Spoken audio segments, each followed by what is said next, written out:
Olá, sejam bem-vindos. Estamos de volta no canal Palavra que dá vida ao homem. Você é nosso convidado para juntos, como de costume, estudarmos a palavra de Deus. Hoje nós queremos falar com os amados irmãos sobre um tema que é bastante relevante: a análise das emoções, inteligência analítica ou inteligência emocional.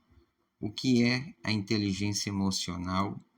Em que isso pode me ajudar e o que eu preciso saber sobre isto?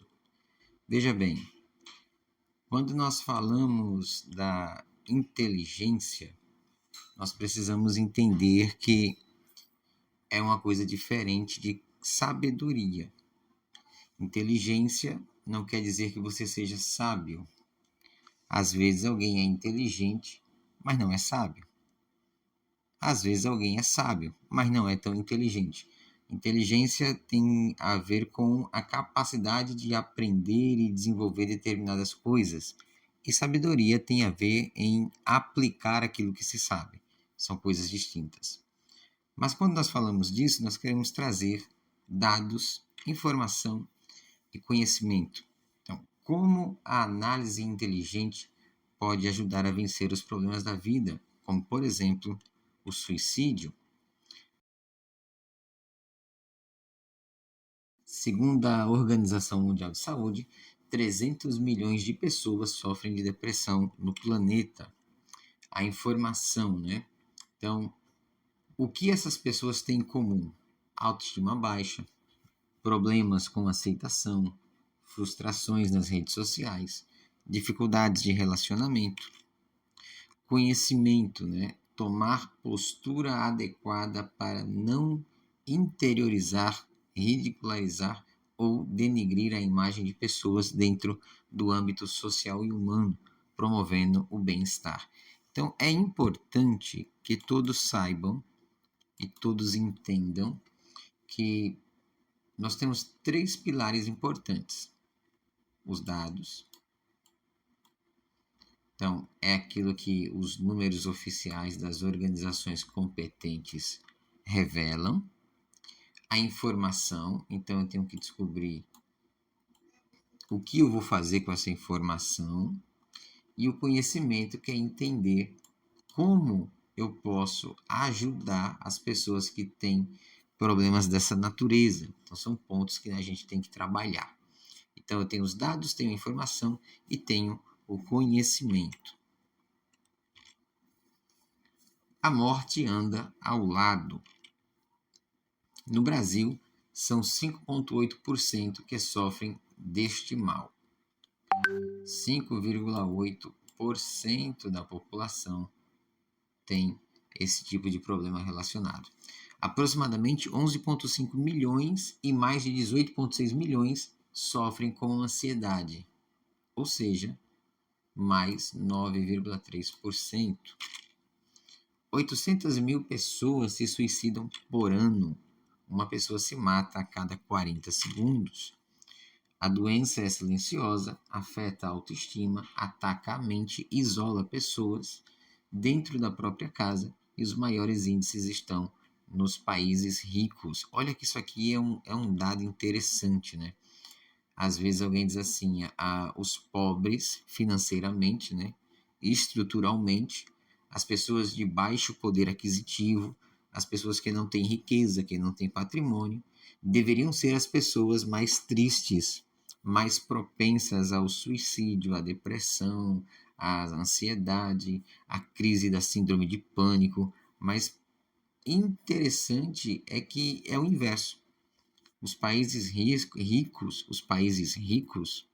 ou as pessoas com maior poder aquisitivo, grandes celebridades, grandes cantores, grandes atores, grandes pessoas, grandes figuras públicas, são as pessoas que mais sofrem com esse tipo de problema. Isso é um ponto interessante.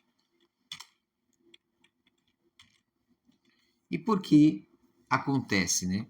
O que desencadeia, o que nos leva a chegar nesse tipo de situação, nesse cenário, nesse contexto, né?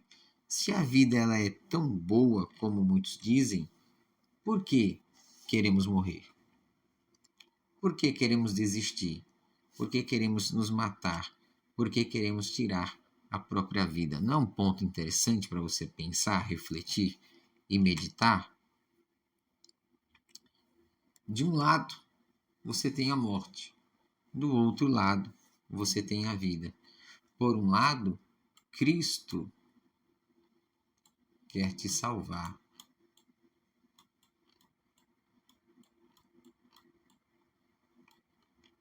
E do que ele quer te salvar?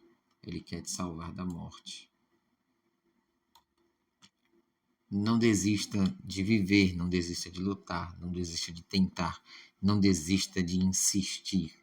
Tente sempre, se esforce sempre, caminhe sempre, pare nunca, jamais. Então, isto é uma realidade que afeta milhões e milhões de pessoas no mundo, tá? E ela traz alguns sintomas que podem ser observados e podem ser ali um auxílio, né? Uma ponte, uma ferramenta que vai ajudar você a identificar ali as possibilidades que estão à sua volta. Então vamos lá. Problemas. Quem não tem problema, né? Todos nós. Problemas. Quem não tem problema? Todos nós enfrentamos algum problema todos os dias. Todos os dias. Problemas grandes, problemas pequenos, problemas médios, doença, finanças, probabilidades de riscos, de acidentes, preocupações com familiares e por aí afora. Então, todo mundo tem algum tipo de problema. Uns têm problemas maiores, outros têm menores, e às vezes também há diferenças de percepção. O que é um problema pequeno para mim pode ser um problema grande para você. Isso vai depender de pessoa para pessoa. Quando a gente olha a nossa sociedade hoje, a gente vai perceber que nós somos uma geração que sofre uma grande pressão social. Com o advento da internet e as famosas redes sociais, as pessoas têm se tornado vítimas delas e refém de outras. Então, as mídias sociais, o Instagram, Facebook, internet não, é YouTube, Twitter, WhatsApp, não importa qual é a mídia. Qualquer rede social, ela vai desencadear um efeito nas pessoas que pode conduzi-las a uma percepção errada da realidade. Então, dentro desse contexto virtual, acontece uma coisa interessante. Você se aproxima de estranhos e se afasta de conhecidos. Enquanto você aumenta o contato com pessoas estranhas por vários lugares do mundo, você se afasta de pessoas próximas, amigos, familiares, conhecidos. Você se isola e isso não é bom, porque você perde a noção do real e ganha uma noção errada do virtual. Então, por exemplo, quando você olha redes sociais, elas são muito mentirosas, porque elas nunca trazem problemas. Ninguém vai apontar os seus fracassos publicamente. As postagens são sempre de boas fotos, bons passeios, boas comidas, boas roupas.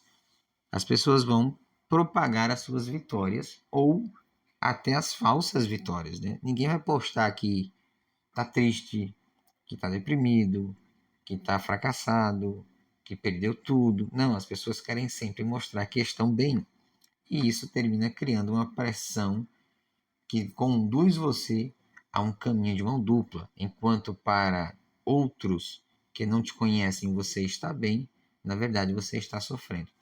E uma coisa interessante é que o Instagram, ele é a rede social mais nociva à saúde mental, segundo estudos, tá? A metáfora não é em vão. Redes sociais são mais viciantes que álcool e cigarro. É o que diz a pesquisa realizada pela Instituição de Saúde Pública do Reino Unido. Tá? Então, isso aqui não é eu que estou dizendo. Isso é uma pesquisa, é uma universidade americana, há um levantamento de dados, é feita uma análise, são pessoas competentes que estão dizendo isso, são especialistas da área. Não sou eu, estou só reproduzindo para vocês o conhecimento.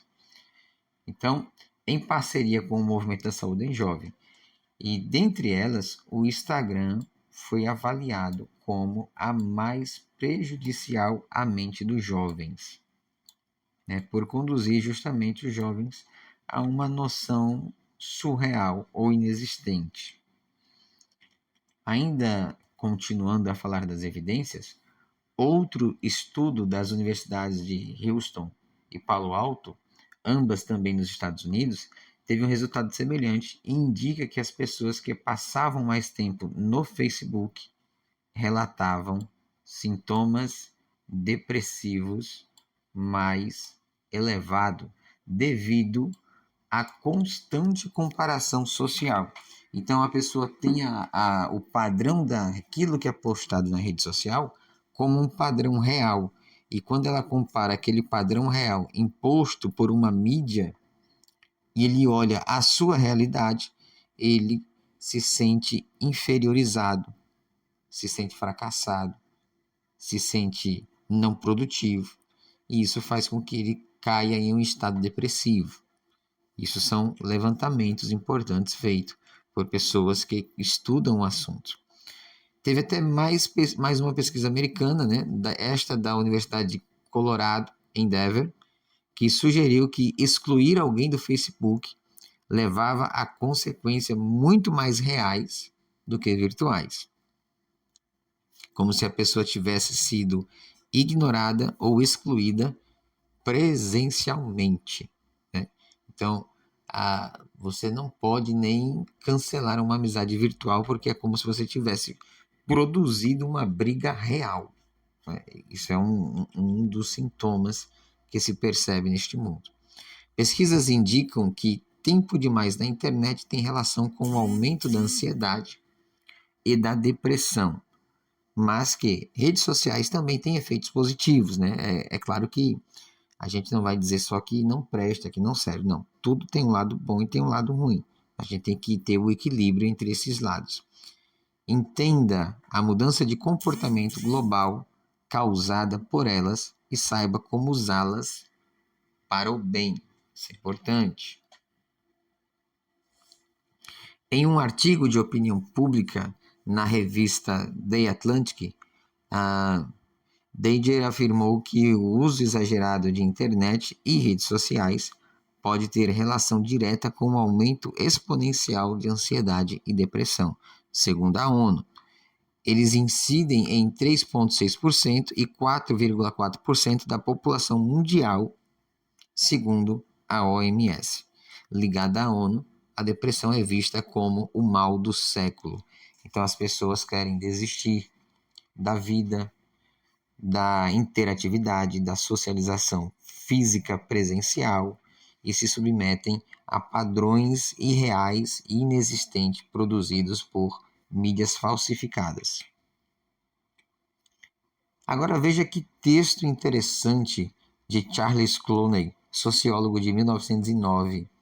Ele diz o seguinte: que prática estranha é essa que um homem deve sentar-se à mesa do café da manhã e, em vez de conversar com a esposa e os filhos, segura diante de seu rosto uma espécie de tela na qual está escrita uma rede mundial de fofoca. Olha que texto interessante, né? Olha a data do texto. Você já viveu isso na sua casa? Com certeza sim. Isso já aconteceu na sua casa, na minha casa, em nossas casas, em muitas vezes. Mas olha em que momento isso aqui foi previsto, né? Olha que interessante. E olha como isso está hoje no nosso momento de vida, de geração. É cada vez mais dominante, né? E o que a gente pode fazer e como evitar? Bom, precisamos entender algumas coisas. Primeiro, pegue os dados, gere a informação e converta em conhecimento prático que possa ser dissipado para o maior número de pessoas. A depressão não é sinônimo de fraqueza, mas a prova que você pode ter sido forte demais por muito tempo. Então, às vezes, né, até o ato de você suportar tudo, de você segurar tudo, pode em algum momento arrebentar de alguma forma. E esse momento de liberação pode ser um problema, um momento desastroso. Então, escolha cuidar do seu coração, da sua mente. Não absorva tudo, não guarde tudo, não retenha tudo, tá? Você pode escutar, você pode ouvir, mas você não deve guardar. Não guarde o que fere, o que machuca, o que denigre, o que ofende, o que te joga para baixo. Retende o bem. Isso é um conselho bíblico, tá? Então, nem tudo que você ouve é para você. Nem tudo que falam é para você. Nem tudo que contam é para você. Tem coisas que você não deve ouvir, apenas ignorar. Ame a vida que você vive e viva a vida que você ama, né? É uma frase interessante de um rapaz aí que todo mundo deve conhecer, né? Bob Marley. É uma frase interessante. Socialize, mas socialize na vida real. Lembre-se, a vida é importante, mas ela nunca será fácil. A vida é boa, mas ela nunca será descomplicada. Tudo é um processo, tudo tem um problema para ser resolvido. E não há como você viver em um mundo sem problemas. Isso aí é coisa de Disney, né? Conto de fadas, Cinderela, Branca de Neve, isso é Disney. Vida real, tudo tem um problema, tudo tem um esforço, tudo tem demanda sacrifício. Não acreditem em fantasias de conto de fadas ou de coisas que se relatam em filmes e livros de romance, né? As pessoas gostam de romantizar tudo e às vezes perdem a noção da realidade. Não misture uma coisa com outra. Cada coisa tem que ser tratada de acordo com a sua importância. Eu e você e eu, nós precisamos tomar cuidado para não nos escravizarmos naquilo que não é real. Precisamos prezar por aquilo que é real, que é vivo, que reflete contato humano, contato entre pessoas, tá? Saia do mundo virtual e volte para o mundo real. Isso é importantíssimo. Agora, uma coisa importante que às vezes alguém se pergunta, né? E já vi até pregadores e pessoas do meio evangélico dizer assim: crente não tem depressão. Depressão não é coisa de crente. Olha, irmãos, nós temos que tomar cuidado para não colocar Deus aonde ele não está e nem para colocar o diabo onde ele não está. Tem coisas que nem pertencem a Deus, nem pertencem ao diabo, pertence ao homem. Não misture as coisas. A depressão não é um problema de demônio. A depressão é uma doença. E nós temos homens de Deus dentro do Velho Testamento que presenciaram e vivenciaram momentos depressivos. Nós temos Jó, nós temos Elias, nós temos Jonas, nós temos exemplos de pessoas que viveram e lutaram em momentos de depressão. E está tudo bem, Isso não é ausência de Deus. Isso não é que você é pecador, não é que você é miserável. É que isso é uma condição da vida humana, tá? Então, em nossos dias, nós vamos observar cada vez mais problemas relacionados à ansiedade e à depressão permearem dentro da igreja. E isso não é um problema de hoje, é um problema que existe há séculos ou há milênios. Então, a título de exemplo, né, nós temos as dificuldades vividas por Ana em 1 Samuel, capítulo 1, do 1 a 18. Então você vê que Ana não queria nem comer, né, vivia triste, abatida, amargurada. Nós temos o caso de Elias, em 1 Reis, capítulo 19, ou o primeiro livro de Reis, capítulo 19, versículos do 10 ao 19. Nós temos o caso de Abraão, em Gênesis 15, verso 3. Tá? Homens de Deus, homem de Deus, homem de Deus, mulher exemplar de Deus. Tá? Nenhum deles eram piores do que eu. Pelo contrário, são pessoas das quais eu não me atrevo nem a me aproximar. Pessoas santíssimas, homens de Deus, mulheres de Deus, pessoas extraordinárias, mas que viveram o seu momento de dificuldade. E isso não é pecado, nem é ausência de Deus, nem é fraqueza, nem é menos espiritual, pelo contrário, tá? Não se permita entrar nessas loucuras que se pregam por aí afora. Avalie tudo, analise tudo. Então, crente tem ansiedade? Sim, é claro que tem. Então, qual é a definição disso? Preocupação intensa, excessiva e persistente. Medo de situações cotidianas, podem ocorrer frequência cardíaca elevada, respiração rápida, sudorose e sensação de cansaço. Isso aqui são sintomas de quem tem uma crise de ansiedade. E a pessoa não é menos crente do que você. Tem nada a ver uma coisa com a outra, né?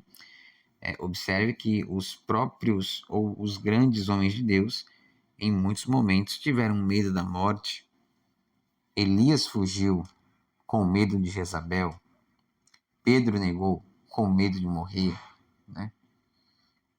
Isso não é pecado. Tá? O medo não é pecado. O que você não pode se permitir? Ser dominado pelo medo. Tá? Muitos são os motivos que podem conduzir a este cenário, tá? Contudo, o Brasil tem a maior taxa de transtorno de ansiedade do mundo, segundo estimativas, 23,9% dos brasileiros têm algum transtorno de ansiedade e a depressão afeta 5,8% da população. Pensando nesse cenário, dizem especialistas, fatores socioeconômicos como pobreza, desemprego e ambientais, como também estilos de vida em grandes cidades. Olha que interessante. O estilo de vida caótico, agitado, consumista, capitalista, tem contribuído para o aceleramento e a propagação de casos dessa natureza. Então é um ponto também interessante. Mundo extremamente acelerado, a título de exemplos do cotidiano que talvez você nem perceba mais. Fast food, né? iFood, entregas rápidas, Uber Moto, e-mail, ligações instantâneas, acesso a informações global em tempo recorde. Então é um mundo cada vez mais acelerado, onde tudo é para ontem. Evolução e aceleração das tecnologias de maneira massiva a ponto de encharcar a mente humana com uma variedade muito grande de informação é um outro ponto. E isso faz com que você tenha altas expectativas nas pessoas. Eu espero muito de fulano, porque ele é o super-homem Eu espero muito de Ciclana, porque ela é a Mulher Maravilha. Ela nunca vai me decepcionar. Ele nunca vai me decepcionar. E aí acontece justamente uma realidade inversa, sofrida e caótica. O que eu posso trazer para você de conselho neste sentido? Não espere absolutamente nada de ninguém. Não espere nada de pessoa alguma. Não espere nada dos familiares, dos pais, dos filhos, dos maridos, das esposas. Porque quem espera algo fatalmente se frustrará e cairá em uma decepção profunda. Então deixe a vida acontecer. Deixe as coisas acontecerem, porque assim você sempre terá a alegria de ser surpreendido. Jesus, ele disse: Eu sou o caminho, a verdade e a vida, e ninguém vem ao Pai senão por ele. Se você está perdido, procure Jesus. Ele é o caminho. Se você está enganado, procure Jesus. Ele é a verdade. Se você está morrendo, procure Jesus. Ele é a vida. É Ele quem sustenta, é Ele quem levanta, é Ele quem prepara, é Ele quem capacita, é Ele quem usa, é Ele quem usa de graça e de misericórdia para com cada um de nós. E se estamos de pé, é porque Ele está cuidando de nós. Cuide do imaterial. Cuide do espírito, cuide da alma, cuide das emoções. Se você gostou, não deixe de se inscrever, não deixe de compartilhar, não deixe de dar o seu like e não deixe de mandar este vídeo para alguém que precise ouvir esta palavra. Com certeza, Deus nos abençoará grandemente em nome de Jesus.